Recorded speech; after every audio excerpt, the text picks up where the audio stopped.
Hello, and welcome to a very quiet episode of Mysteries of Science. My name's Dan, and I'm the editor of Science and Nature, a monthly magazine from the team behind the Week Junior. And I'm Ciaran, the features editor. In each issue of Science and Nature, we explore the universe through in-depth features, news stories, awe-inspiring images, interviews with top experts, and much more. Dan, why are we whispering? Ciaran, all will become clear, but I don't think I can keep this up for the whole episode. Shall we stop? Me neither. Okay. I think we should stop. Okay, let's stop then. Okay, moving back to a normal voice. If you're new to the podcast, welcome. Each week we dive deep into one of my very favourite parts of the magazine, and that is Mysteries of Science.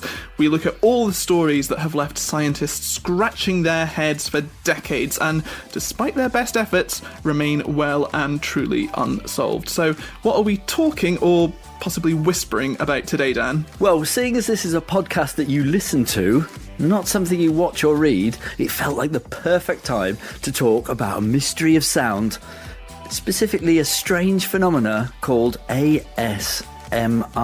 ASMR stands for Autonomous Sensory Meridian Response. And we'll get into what each of these words means a little later, but essentially it's a funny, tingling, shivery feeling that some people get when they hear certain sounds.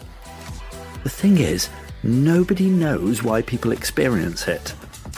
I want to find out why some people, but not others, feel ASMR, and what's going on inside their brains when it happens, and ultimately, why does anyone experience ASMR in the first place?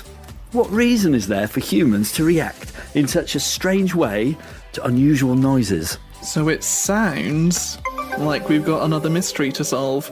We're going to hear from an award-winning author, the leading expert on ASMR, and we'll be guided through the world of how sounds can change the way we feel by somebody who knows about that better than most. This is Mysteries of Science. I thought we said no more whispering. Before we head off into the strange and sparkly world of ASMR, I've got a question for you. How is my voice reaching your ears? Like all of our senses, I think hearing is something that a lot of people will kind of take for granted. But there's a lot of science lurking in the world of sound, if we care to take a look. We challenged author Izzy Howell, who wrote a great book called Cats React to Science Facts, which won this year's Royal Society Young People's Book Prize. We asked her to give us a whirlwind explanation of how sound waves work, and she had only 1 minute to do so. Sound waves are waves of vibration. They're made by objects vibrating. It sounds a bit strange, but any action that makes a noise, like talking, touching something or moving something, all sets off vibrations or sound waves. These sound waves can move through the air, through water, or even through objects. Sound waves travel through the air and into our ears. They make our eardrums vibrate.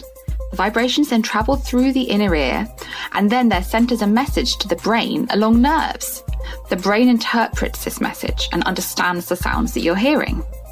Different types of sound come from different sizes and shapes of sound waves. For example, a very loud sound comes from a sound wave with high peaks, whereas a quiet sound comes from a sound wave with low peaks. Low-pitched noises come from something vibrating slowly, so the peaks of the sound wave are further apart. High-pitched noises come from something vibrating quickly, so the peaks of the sound wave are closer together. There are some sounds that are so high-pitched that humans can't even hear them. Nicely done, Izzy. Izzy told us about a fun and easy way to feel sound waves as they're being produced. Something that a lot of people don't know about sound waves is that you can actually feel them in action. If you put your hand on your throat while you speak, you can feel the vibrations that are being created. Okay, I'm going to try that right now. She's right. You can totally feel the sound waves coming out of your voice. So now we know how sound works. It's time to dive into the mystery. ASMR. Can we get somebody to explain it for us, Ciaran? I would describe it as a deeply relaxing feeling. I think that's at the core of it, is that it does relax you and you do enjoy it. And then it also has this signature element to it, which is these light, pleasurable brain tingles that some people describe them as light and staticky or sparkly. This is Dr. Craig Richard, one of the world's leading ASMR researchers. It stands for Autonomous Sensory Meridian Response. And the autonomous means that it happens automatically. And it's also idiosyncratic, which means what triggers it for you may be different than what triggers it for me. Just like how you like certain foods and I like certain foods, but we may not like the same foods. That's the autonomous. The sensory just means it comes in through your senses. The three most common ways are things that you hear, things that you see, and things that touch you or stimulate your tactile senses. The meridian just means a kind of a peak response, and then response is just that it is a response. So the R tends to be the clearest of the four words. Craig is going to stay with us right the way through this episode, and he's going to guide us through the mysteries of ASMR. He runs a site called ASMR University, and as somebody who keeps track of all of the ASMR related studies going on, he's definitely the best person to chat about the science of ASMR. If I'm understanding correctly, then ASMR is the term for a reaction that people have to certain sounds that make them feel relaxed and tingly. It's a flurry of fuzziness. But what I want to know is what actually causes those reactions. Yeah, there's definitely a pattern, or what I refer to as a context. It's moments of positive personal attention. So if you can visualize a moment between a teacher helping a student solve a math problem, or between a hairdresser and a client, or even a health professional with a patient, or a parent and a child, or two best friends, it's these moments between two people who trust each other. And then within that context is that usually someone will have this soft, gentle voice, and they have these gentle characteristics and this kind disposition. And when you have all that context together with those gentle stimuli, it tends to be really good at triggering people's, what we refer to as ASMR, and making them feel super relaxed. Right, so it's not just sound that can trigger somebody's ASMR, those warm, fuzzy, tingly feelings. It's also moments of positive personal attention. In fact, 3 out of 4 people who experience ASMR say that sound is the biggest sense for them, but also that seeing gentle, slow, repetitive movements will do the same trick. And that's how Craig first discovered ASMR himself. I remember when I was a kid, I would come home from school and I would turn on Bob Ross's Joy of Painting, the TV show. And I just loved his soft voice and the way he would look into the camera and the gentle sounds of his paintbrush on the canvas. But it wasn't the fact I was learning how to paint, because I've still never painted in my life. I've never had artistic inclinations. But his demeanor, his disposition, his behavior, that positive personal attention that he provided just turned my brain to this fuzziness. And I would often fall asleep during his show. Our mystery then isn't what causes ASMR or what ASMR is, but why it happens. What is the scientific reason for some people feeling all sparkly and shivery when they hear those soft sounds or have those moments of personal attention? Yeah, exactly. And that's a really big question to answer, particularly when a lot of people don't quite believe or even understand the powers of ASMR. That's a really good point, and I think the best way for us to learn about ASMR is to do it ourselves. So, Dan and I have each got a few items that are the staple supplies of ASMR artists everywhere. Those are the people who make videos to do with ASMR and try to trigger those reactions in other people. So we're going to crinkle and crunch away a few things, and everyone listening can see if they can guess what those things are, and also see if they experience this brain tingle that we've been talking about. Right, I'll go first. So I'm going to start with something which maybe doesn't trigger any of these fuzzy feelings, but it's definitely one of my favourite sounds to hear. It's this one. Can you guess what it is? Okay, Ciaran, you have a go. What have you got with you? Okay, I've seen a few people in ASMR videos use this material.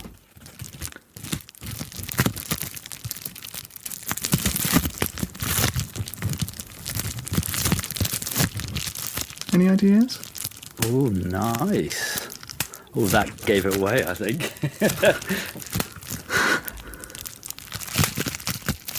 That's great.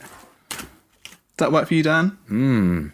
Yeah, especially the crinkly, crunchy sounds. I really like them. In fact, what I have here is a bit crinkly as well. It's probably quite similar, but it's another. In fact, all of my things I've brought are quite similarly. They're all on a theme. So I wonder if you can guess what this is. Cheese and onion. Well, mini cheddar, so not a bad guess. Ooh. There you go. What was that? That Pack of cards? was a hairbrush. Oh, a hairbrush. Oh, fine. That's cool. I just realised all I brought is stuff to eat. It's just an excuse for a picnic.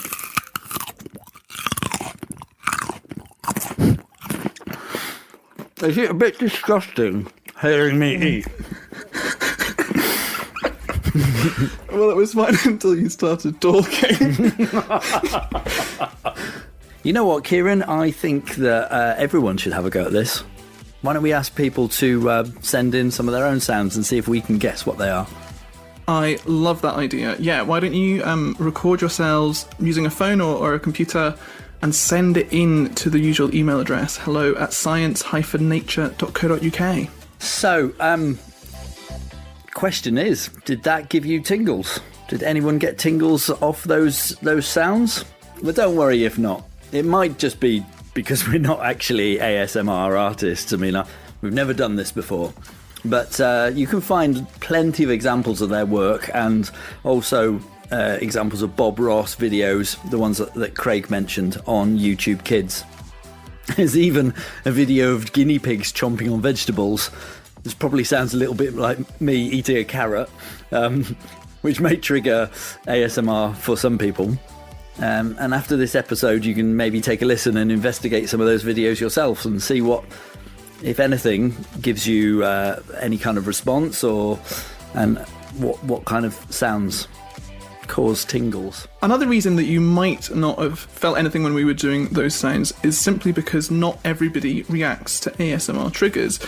It's hard to know exactly how many people do experience ASMR, but I asked Craig if any of his surveys had found a good estimate. No, and this is a great question because those surveys have not done random population sampling. All the surveys so far that have been published, including the one that we've been working on, has gotten data from ASMR communities. So this is referred to as a biased population, which is what we wanted to do. If you want to find out about ASMR, then you ask people who experience ASMR. But that's not going to tell you anything about the percent of the population that experiences ASMR. So an important next survey that needs to be done is simply sampling a population. So take 1,000 people randomly. Don't tell them it's an ASMR study, or then you'll attract people who have ASMR. Is just 1,000 people, 10,000 people, or simply 100 people, and then find out how many of those experience ASMR, and that will give us our first research-based data. My estimate, I think it's going to turn out to be about 20 to 25% of the population experience ASMR. 25%, that's 1 out of 4 people experiencing ASMR. But that also means that 3 out of 4 don't know what it feels like. Hey Ciaran, what's actually going on inside someone's brain when they're experiencing these fuzzy, tingly, autonomous sensory meridian responses? Well, that is a question that we can answer, and it's fairly easy to find out because if you scan somebody's brain when they're being triggered by ASMR, you can see what's going on inside. And that's exactly what scientists have done, and they found a lot of activity flaring up in the medial prefrontal cortex, which is a part of the brain, when the person was responding to the sounds. Wait. Medial prefrontal cortex. Now, I'm no brain surgeon, but is this the bit that makes you plan and make decisions and express your personality and organise thoughts and actions, that kind of thing? That's exactly right, yes. That's the part of the brain that we're in. And also, crucially, there's something else inside the medial prefrontal cortex, and that is lots of receptors that can pick up on signs of something called oxytocin. Right, yes. I know all about oxytocin because we talked about this in our Wild at Heart feature in issue 36. So this is like a substance, a hormone that's produced in the brain that is connected to feelings of care and love. I think sometimes it's called the love hormone. And we were talking about it in our feature about pets, because pet owners and their pets, when they bond, when they look at each other, this chemical is released in the brain, which makes them feel happy and loved. Full points to you, Dan. That's absolutely spot on. Yes. So we know that the brain, the part of the brain that picks up on this really happy hormone, is triggered by ASMR. That's what we know. So we have to take a little dive back into mysterious territory again, because the next bit is just a theory. It hasn't been tested, but it's a good theory. The idea is that oxytocin plays a key role in how people react to ASMR triggers. These sounds, for whatever reason, release oxytocin and lighten people's moods as a result. Here's Craig again. And there's lots that is known about oxytocin. And it matches everything we know about ASMR, which is oxytocin is released between people who care about each other. Whether that's a parent and a child, whether that's best friends, even owners and their pets release oxytocin when they meet. And so it's these positive personal interactions that release it. And they know from research studies that when people's levels of oxytocin increases, they feel more relaxed, they feel comforted, and they even increase their level of trust. So you probably have heard the hormone oxytocin referred to as the trust hormone, or the bonding hormone, or the love hormone. So it kind of makes sense with what we've seen so far that I think future studies are going to head that way. And I think oxytocin is going to be importantly involved.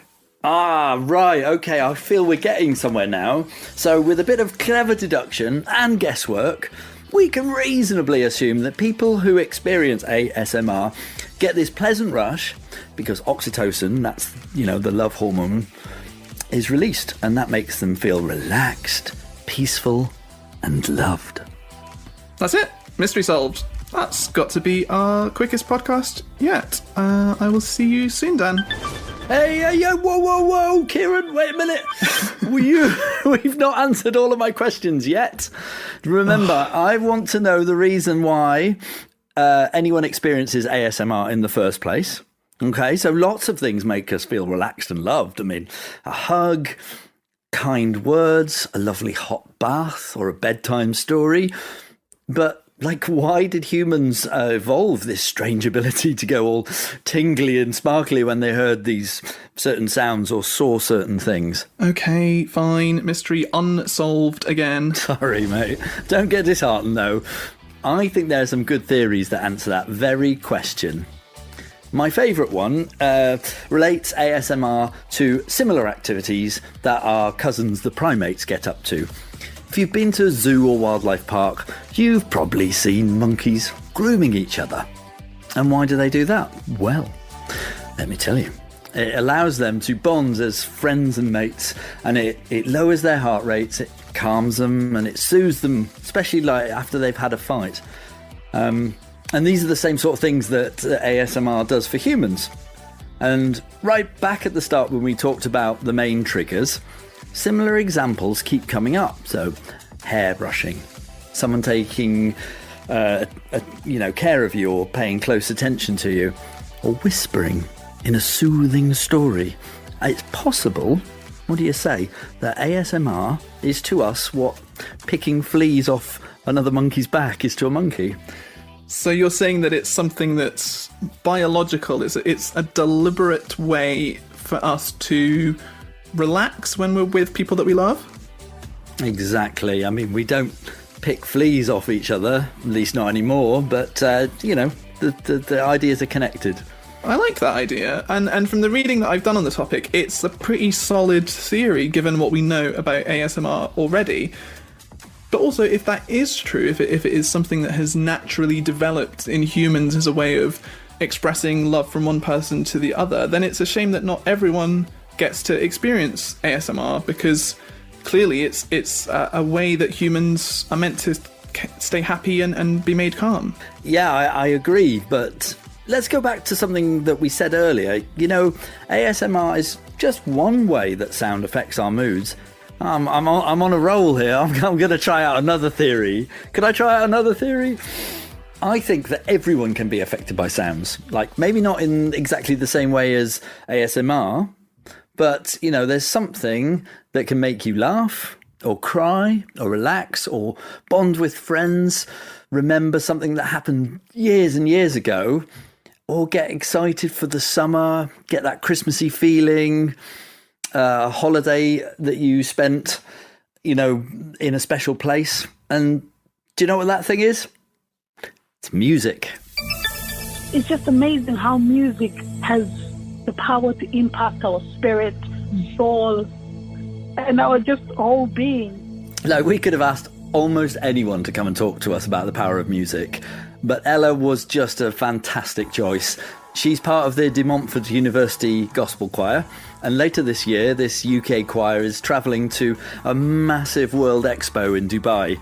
And an expo is like a festival that celebrates science and technology. Being part of a choir, I think just choir for me speaks of family, and to be able to sing with others, it's kind of a sense of freedom, unity, and most of the time, depending on what type of song or the tempo we're singing at, for example, like the slow songs, they kind of just bring that feeling of peace, of healing, and obviously the fast pace brings a lot of joy and it just uplifts.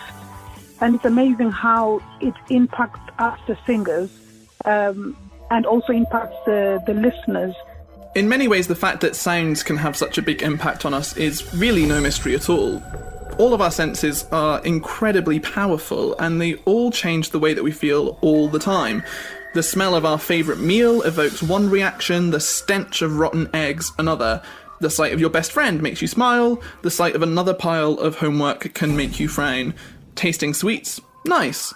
Touching fluffy animals? Nice. But if you're like me, you won't want the taste of aniseed or the touch of something really horrible and slimy. So, can we say, Ciaran, it's case closed and mystery solved? Let's check back with Craig first. He's our ASMR expert, so I asked him to take a spin on the Mysteries of Science Mysteriometer scale, which runs from 1 to 100. 1 would be not understanding ASMR at all, and 100 is fully understanding it. So I asked him, where did he think we were on that scale? Yeah, on a scale of 0 to 100, 10 years ago, when the term came out, I would have put that scale at 0 because there wasn't any work done. There's been a couple brain scans, some EEG studies. So I'd say on a scale of 0 to 100, we're at about a 5, which is, I have a very high demand for data and science myself. So we're very much on the frontier. We're very much at the beginning of understanding this. And some of that understanding is just fettered by general brain science. Brain science in general is probably only about at a 40. Like, there is so much that is not understood. The brain is the least understood of the human organs. So it's hampered by the current state of brain science right now. But it's still very much far behind other things that we do know about the brain. So I'd put it at a 5. I think this is going to increase on a regular basis. And that's what I've been seeing. The first peer-reviewed publication about ASMR came out in 2015. And since then, there has been a steady increase of peer-reviewed research. And that really is what we need to best understand ASMR. So there we have it. ASMR researchers have a long way to go to identify the specifics of exactly how it works and exactly what goes on inside our brains, but it's already clear to see why ASMR is a helpful thing to have around. We'd really love to hear from you on this. Like, do you experience ASMR? And if so, what triggers it for you? Maybe you've even tried making your own ASMR videos for you or your friends. Or maybe there's something else you do that helps you unwind instead. Email hello@science-nature.co.uk to tell us what you think. Or write in an email or record your thoughts on a short video and send it in. We'll include some of your emails in a future episode of Mysteries of Science that will come out at the end of the series, so make sure you get involved. And remember to pick up the latest copy of the Week Junior's Science and Nature magazine for even more Mysteries of Science. We'll be back in 2 weeks with our next mystery. It's another brain-bending phenomenon, the weird and wacky world of déjà vu. This is like a strange sensation that can make us feel as though we're experiencing something for the second time, as though we somehow predicted the future. It's a really great one. But until then, stay curious.